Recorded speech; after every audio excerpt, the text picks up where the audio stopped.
Assista agora mais uma parceria Rede RVC e TV Mackenzie.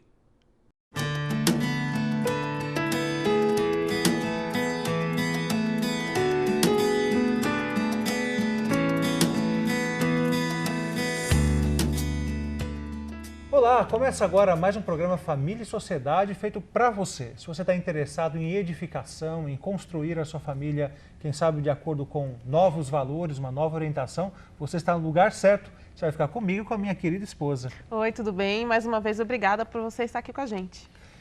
O assunto que a gente vai tratar hoje é a respeito de educação. Você tem os seus filhos na escola, se você tem filhos, e você está sempre preocupado com o que vão ensinar para eles. Aliás, esse é o tema do livro que a gente vai aqui agora mostrar para vocês o que estão ensinando aos nossos filhos, da autoria do professor Solano Portela, que é o nosso convidado.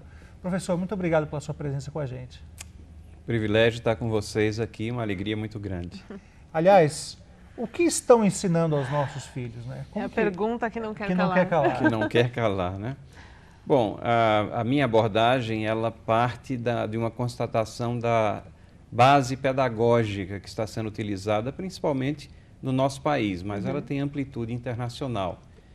E eu faço uma análise de que ela não é a corrente mais adequada, que existem alternativas viáveis, mas que infelizmente não estão sendo aplicadas na nossa terra.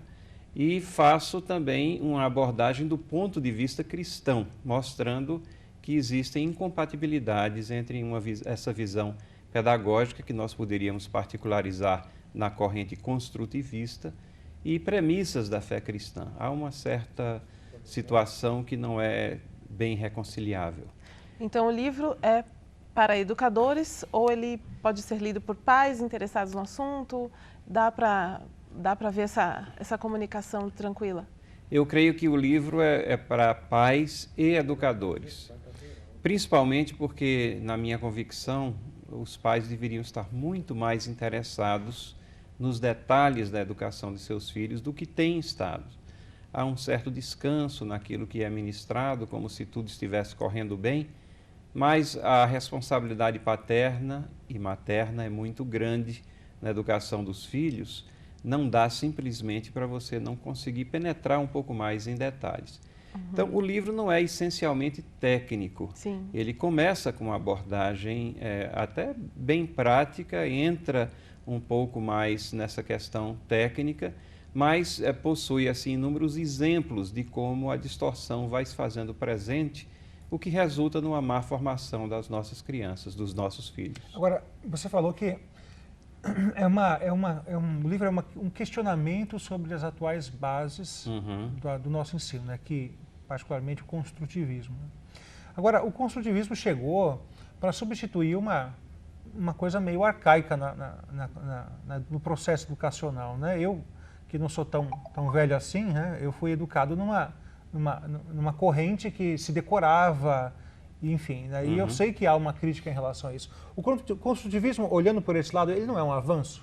Eu acho que o construtivismo, ou pelo menos, vamos falar um pouquinho sobre Piaget, que é considerado como sendo a base, o alicerce das ideias construtivistas, apesar do Piaget mesmo não ter utilizado assim o termo, mas ele tem a sua gênese em Piaget. Ele despertou uma discussão, levou o ensino a ser baseado também em pesquisas. Tudo isso tudo isso representa um avanço benéfico no campo da educação.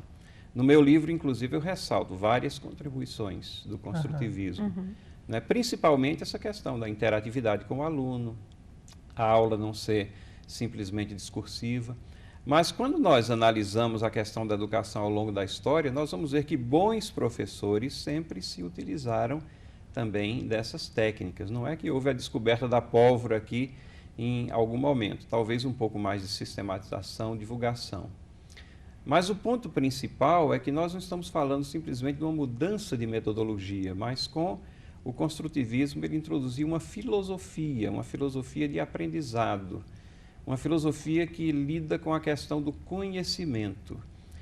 E aí, como a abordagem ela tem como alicerce o ponto de vista cristão, nós vemos que o conhecimento é tratado na Bíblia, na Palavra de Deus, de uma forma diferente. Na nossa visão, na minha visão, na visão que o livro apresenta, o conhecimento sim se transmite. Ele não brota simplesmente como isso é quase que um ponto assim, fundamental na visão construtivista. Então, na sua análise, qual seria a crítica em relação a essa filosofia da educação construtivista?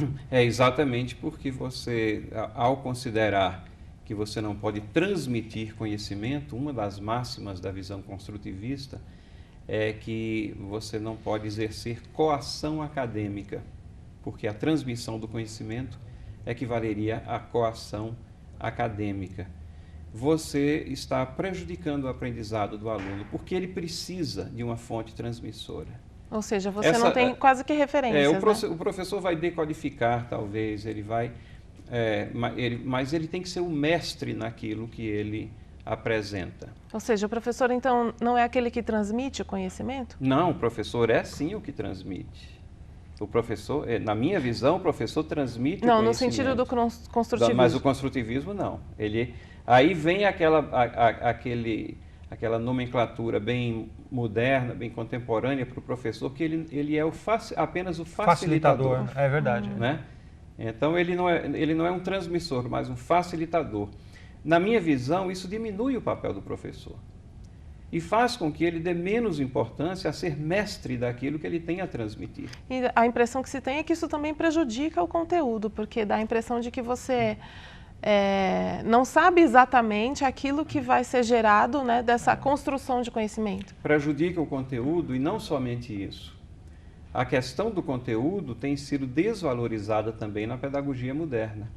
Se você quiser xingar uma escola, hoje em dia, você diz aquela escola é conteudista. Pronto, acabou com a escola, porque ela se concentra no conteúdo. O inverso não é verdadeiro, não? Uma boa escola é aquela que não tem conteúdo nenhum. Mas aquela escola que também não tem conteúdo, que não valoriza o conteúdo, essa sim tem sérios problemas. Ou os seus alunos terão sérios problemas.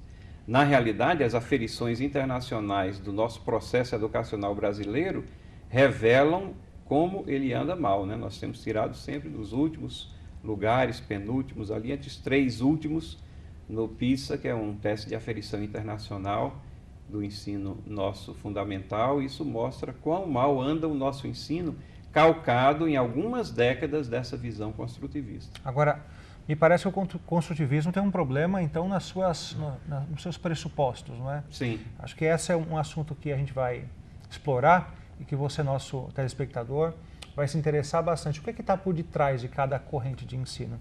Então sai daí, nós voltamos já com o programa Família e Sociedade.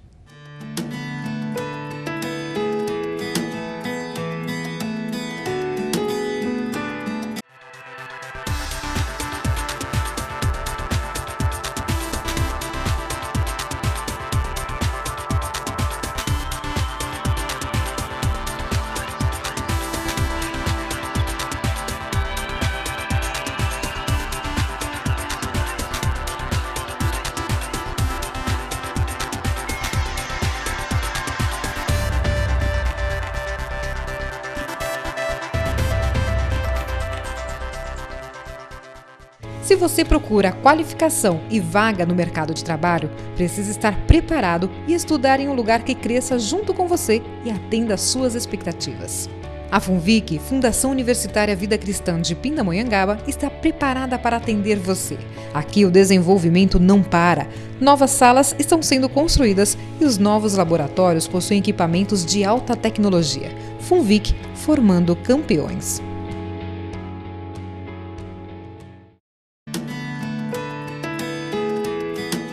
Voltamos com o programa Família e Sociedade e o nosso assunto hoje é o que estão ensinando aos nossos filhos.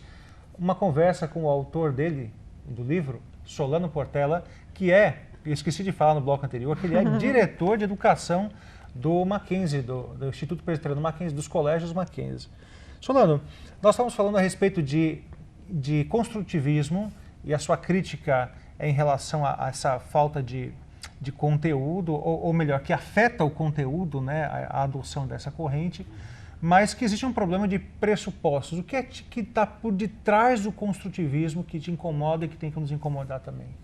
Tem vários pressupostos, mas talvez um dos básicos, e não é só aqui do construtivismo, mas é uma questão mesmo da pedagogia e até da psicologia moderna. É aquele pressuposto da neutralidade moral da raça humana ou das pessoas, né? As pessoas são uma espécie de tábula rasa, elas não têm nada e elas vão formar a sua inclinação moral e discernir os seus caminhos a partir do momento em que vão crescendo, adquirindo conhecimento. No entanto, a realidade nos mostra algo completamente diferente, que as crianças precisam de direcionamento. Não somente direcionamento, mas correção e disciplina. Quem é pai e mãe sabe bem o que é isso. Quem é pai e mãe experimenta isso, mas acho que luta, assim, talvez com alguns conflitos internos, porque houve exatamente o contrário o tempo todo, né? Que a criança é boazinha, que ela não precisa. Mas nós sabemos que elas não somente precisam, como anseiam por isso. Isso tem uma sobreposição e harmonia total com aquilo que nós encontramos na Bíblia, na Palavra de Deus, que nos mostra que nós temos problemas funcionais desde o nosso nascimento. Nós somos pecadores, a Bíblia chama de pecado. Nós assistimos um vídeo, né, recentemente, de uma menininha, deve ter por volta de uns 2 anos, que tinha acabado de escrever na geladeira da mãe com um canetão, e a mãe pergunta para ela, mas filha, quem que riscou a geladeira? Ela estava com o canetão na mão, na frente da Exatamente, geladeira. não fui eu. Mas filha, o que você tem aí na sua mão? A mão. Tem os dedos. Puxa vida, né? Com tanta esperteza. Então, esses exemplos que aparentemente são até engraçados e eles mostram também a inocência da criança, num certo sentido, a falta de malícia, porque ela vai sendo exercitada na malícia. Sim. Mas mostram também a necessidade da correção, a necessidade de direcionamento, né? a existência disso que nós chamamos de pecado. No sentido sociológico, alguém poderia chamar de disfunção social ou qualquer outro rótulo, mas essa é uma realidade. E o grande problema da pedagogia moderna é que ignora essa realidade. Então, parte de um outro pressuposto, joga os professores em dilemas, em conflitos. Eles têm necessidade de exercitar disciplina na sala de aula, mas isso, pela premissa, não deveria ser necessário, é apenas uma questão de arrumar as coisas. E então nós temos diversos problemas. Você falou que os pressupostos afetam os conteúdos. Né? Tendo esse pressuposto dessa neutralidade, né, do ser humano, como isso vai afetar o conteúdo? Como tem afetado o conteúdo na sala de aula? Eu acho que, principalmente na questão de valores éticos, passa a ser tudo relativo, né? Por exemplo, um autor trata a questão da mentira e da verdade. E aí ele manda no exercício para o professor, isso para criancinhas, numa classe de criancinhas de 6, 7 anos, ele diz, pegue o post-it e coloque aqueles que são a favor da mentira e os que são contra a mentira, e colhem como se fosse um mural e para gerar uma discussão. E aí a pergunta nossa, e se aqueles que forem a favor superarem... Se forem a maioria. Forem a maioria, então a mentira agora vai ser a máxima verdade? Então essa questão também de uma âncora onde alicerçar a nossa visão de certo e do errado, não é? Ela não é relativa ao ponto em que você pode descartar os absolutos que existem na vida. Aliás, isso tem me incomodado muito, né? Você vê, às vezes, uma palestra de alguém muito qualificado, principalmente no ambiente universitário, nisso acontece muito, e você vê que a conclusão, hoje em dia, é diferente do que era antes, né? As pessoas não concluem com axiomas, com máximas, Faça assim, as né? proposições. Talvez esse seja o melhor caminho. Ele conclui com perguntas e diz que isso são provocações. Provocações, exatamente. Tem um exemplo no meu livro da própria Emília Ferreiro, que é uma das grandes educadoras e especializou-se principalmente na área de alfabetização, aonde ela joga um monte de perguntas e acha que cumpriu a tarefa ali de educar naquele segmento, naquela proposta. Mas, na realidade, ela só suscitou dúvidas, ela não deu um caminho, um direcionamento. Não significa que nós sejamos partidários da preguiça mental. Nós temos que raciocinar, temos que aprender a raciocinar, tirar nossas conclusões e ter as nossas convicções, mas fazemos isso em cima de alicerces sólidos e não numa situação amorfa como está a nossa pedagogia atual. Então, um segundo reflexo também dessa questão das premissas, por ter como premissa de que conhecimento não se transmite, a questão da alfabetização talvez seja uma das áreas mais prejudicadas do nosso país. Porque gerou-se a ideia, que é construtivista, de que a alfabetização ela tem que se processar quase que espontaneamente, você dá asas à imaginação da criança, quando na realidade ela precisa de muito direcionamento nessa fase. Né? E parece então, que isso gera até uma desorganização da própria vida, né? Isso, porque você não tem alicerces com os quais você possa se sustentar, né? Nem mesmo naquilo que se refere ao conteúdo que você precisa aprender para ter um mínimo, né, de condições de seguir em frente, né? São bases que vão te orientar para o resto de tudo que você for fazer, né? Isso, e tem, por exemplo, uma consultora que foi empregada pelo nosso Ministério da Educação, Délia Lerner, que é argentina, mas é uma autora construtivista, uma educadora famosa. Uma das declarações dela foi a seguinte: não faz falta saber ler e escrever no sentido convencional. Ora, se você parte dessa premissa, que resultado você pode esperar? Puxa, e, gente, a realidade é bem outra. Faz falta, sim, saber ler e escrever no sentido convencional. Acreditem. Qual é o nível de pesquisas, né, que vão ser geradas a partir de pessoas que não têm, né, esse conhecimento até da própria língua, né? Até dentro da língua portuguesa isso é muito claro, né? Tem correntes de alguns linguistas que falam que, na verdade, o importante é comunicar, né? As normas gramaticais são completamente desprezíveis, né? Exato. E tivemos até alguns exemplos recentes de livros que desprezavam isso. E que tipo de educação você tem? Que tipo de formação? É verdade. Será que dá para compreender alguma coisa, né, do que está sendo dito a partir dessas premissas? Exatamente. Bom, você que está nos assistindo está percebendo que a gente está aqui desconstruindo o construtivismo. Desconstruindo o construtivismo. No nosso próximo bloco, a gente vai tentar construir alguma coisa a partir de uma nova perspectiva, que proposta, né? Que é a grande máxima do livro aqui do professor Solano, que estão ensinando aos nossos filhos. Então não saia daí, a gente volta já com o nosso último bloco do programa Família e Sociedade.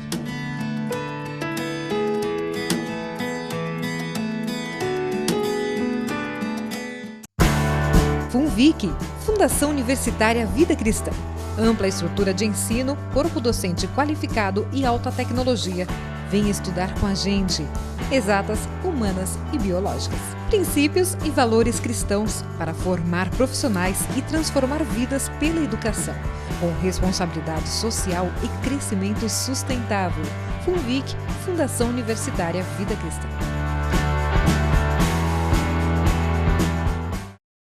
A Rede RVC traz um conceito cristão com muita informação e prestação de serviço, análise e notícias do esporte.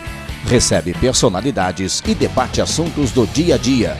Dá o caminho para uma boa qualidade de vida. Alerta para os direitos do consumidor. Proporciona entretenimento para toda a família. Mostra as belezas da nossa região. Descontrai com o melhor da música gospel. Acompanha os principais eventos. Leva até você um momento especial de reflexão, o conhecimento da Palavra de Deus e desperta o nosso povo para uma vida melhor. E prepare-se, vem muito mais por aí, com tecnologia avançada e alta definição. RVC, a sua nova TV. Vem com a gente!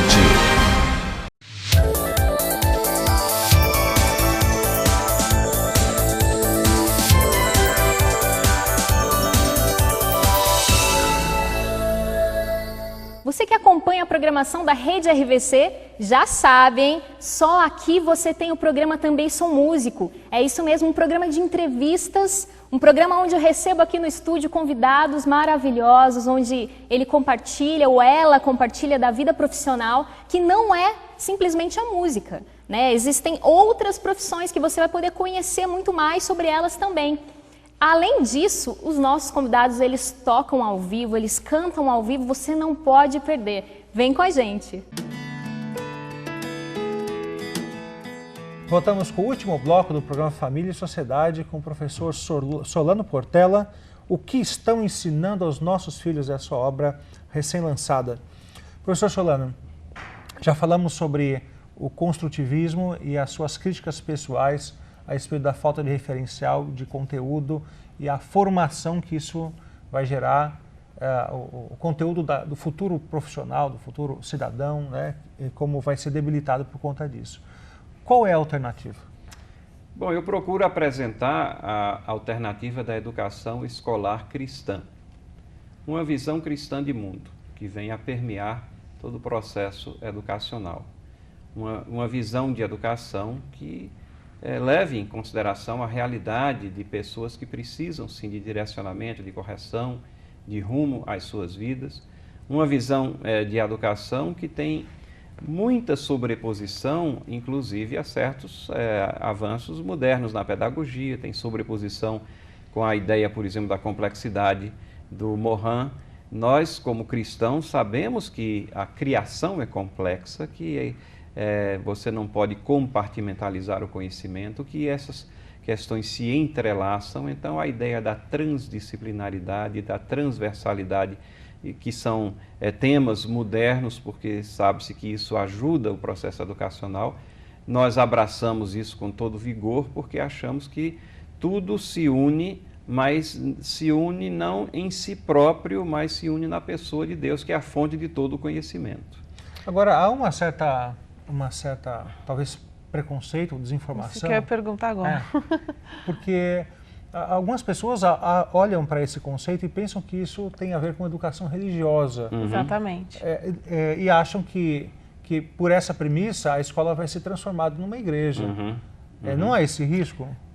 O risco sempre existe se alguém não entender a proposta, mas nenhuma escola vai subsistir se ela for transformada numa igreja. Nós não estamos falando de educação religiosa. Aliás, eu faço uma distinção, né? Uhum, acho educação, que é importante educação religiosa é aquela que está na esfera da igreja, partindo da teoria de que a igreja tem a sua esfera de atuação, a escola tem a sua esfera e assim por diante, a família tem a sua esfera específica. A educação religiosa é instrução específica sobre as Escrituras, sobre a pessoa de Deus, sobre as questões da vida religiosa das pessoas e do seu relacionamento com Deus. A escola, por outro lado, ela abrange todas as áreas de conhecimento. Ela tem que ministrar e ministrar bem, instrução sobre todas as áreas. Parte de uma premissa que o próprio Deus delegou isso à humanidade. Quando ele diz que nós temos que dominar a terra, que sujeitá-la. Como é que você vai dominar a criação se não tiver conhecimento sobre a criação? A respeito dela, né? Então, essa é uma das bases da educação escolar cristã. Mas, tendo dito isso, de que não é educação religiosa, não significa que nós venhamos a ignorar a pessoa de Deus. Na realidade, a educação chamada secular, a pedagogia moderna, a educação moderna, ela sonega a verdade de Deus das pessoas. Ela está fazendo com que as pessoas vivam na metade da realidade, não na realidade como um todo. E falta a ela esse fator de integração entre todas as áreas de conhecimento que a educação escolar cristã pode providenciar, quando bem entendido. Você poderia apontar para a gente, Solano, alguns aspectos que caracterizam esse tipo de educação? Temos várias instituições que já estão tentando e na busca de aplicar coerentemente uma educação escolar cristã.